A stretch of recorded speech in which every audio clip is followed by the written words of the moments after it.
Kothamangalam Oonnukal police ഇൻസ്പെക്ടർമാരെ ഭീഷണിപ്പെടുത്തിയതും വെല്ലുവിളിച്ചതും സംബന്ധിച്ച കേസിൽ അർജുൻ ആയങ്കിയെ പ്രത്യേക അന്വേഷണ സംഘം കസ്റ്റഡിയിൽ വാങ്ങി. കണ്ണൂരിൽ അറസ്റ്റിലായ ആയങ്കിയെ കോതമംഗലം കോടതിയുടെ പ്രൊഡക്ഷൻ വാറന്റ് പ്രകാരമാണ് കസ്റ്റഡിയിൽ വാങ്ങിയിരിക്കുന്നത്.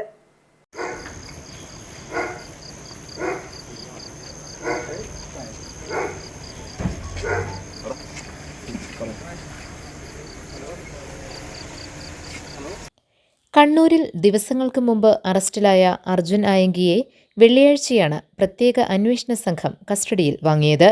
കോതമംഗലം കോടതിയുടെ പ്രൊഡക്ഷൻ വാറന്റ് പ്രകാരമാണ് നടപടി. കോതമംഗലത്തെയും ഊന്നുകലിലെയും പോലീസ് ഇൻസ്പെക്ടർമാർക്കെതിരെ അർജുൻ ആയങ്കി ഭീഷണി മുഴക്കുകയും വെല്ലുവിളിക്കുകയും ചെയ്തതിനെ തുടർന്നുള്ള കേസുകളാണ് പ്രത്യേക അന്വേഷണ സംഘം അന്വേഷിക്കുന്നത്. അന്വേഷണ ചുമതലയുള്ള കുട്ടമ്പുഴ പോലീസ് ഇൻസ്പെക്ടറുടെ നേതൃത്വത്തിലാണ് അർജുനെ കസ്റ്റഡിയിൽ വാങ്ങിയത്. പ്രതിയെ കോതമംഗലത്ത് എത്തിച്ച് കോടതിയിൽ ഹാജരാക്കും.